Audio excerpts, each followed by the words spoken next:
Welcome to this explainer. So, have you ever actually stopped to think about how a fleeting, totally abstract thought in your mind somehow turns into a physical, real-world action on a digital screen? Today we're diving into a massive, almost invisible gap that dictates our entire modern lives. We're talking about the immense physical and philosophical divide between how we humans think and how computer hardware actually operates. It's a wild journey, going from abstract imagination all the way down to physical electricity. Here is our quick roadmap for today.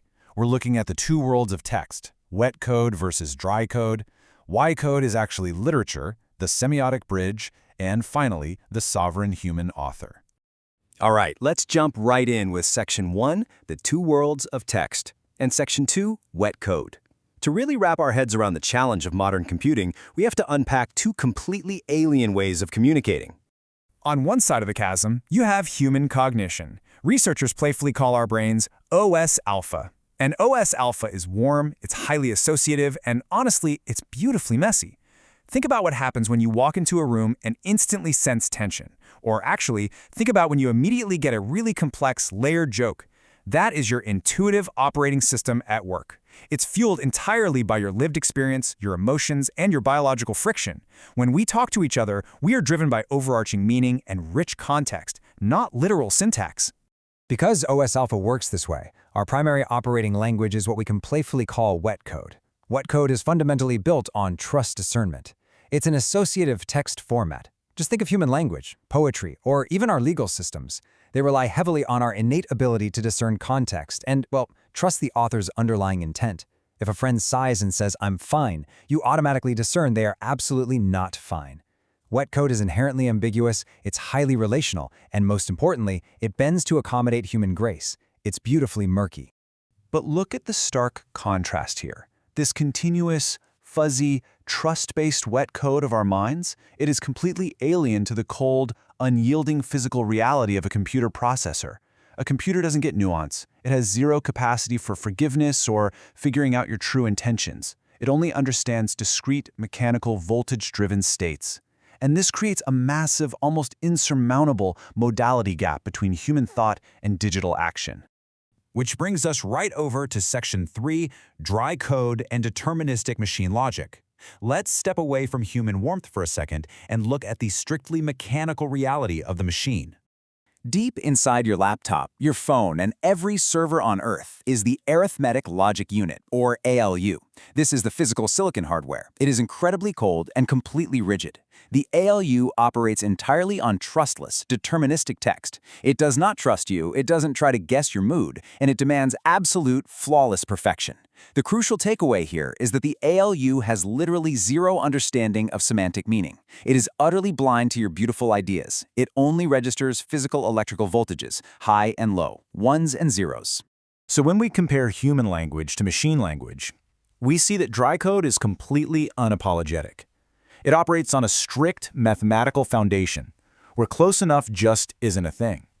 If a mathematical condition is off by a single missing decimal or a solitary misplaced semicolon, dry code doesn't try to guess what you meant. It just fails. It doesn't care if you meant well or if there's a billion-dollar rocket sitting on the launch pad. Boom, it crashes. And this brings us to a really crucial turning point. Section 4, Code as Operational Literature.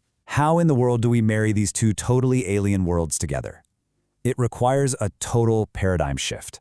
As a society, we constantly misclassify this rigid, dry code, this math and syntax, as mere tech. We look at it like digital plumbing, right? Something purely functional and completely devoid of soul. But to truly leverage computers, we have to recognize a profound truth from our sources. Code is fundamentally literature. It is not just a cold set of mechanical gears grinding away in a vacuum. Code is an incredibly expressive, intentional continuation of human authorship and thought. It's the operational literature of machines, written by us to assert our will on the physical world. And the overlap between traditional writing and programming is literally fascinating. Both law, which is built on wet code, and software, which is built on dry code, are fundamentally forms of expressive literature. They share the exact same overarching goal, fighting ambiguity. A lawyer meticulously crafts a definition clause so a contract doesn't fall apart in court over a loophole. A programmer uses strict variable scoping so their app doesn't throw a fatal error. Both are highly skilled authors forcing exactness onto a really unpredictable world.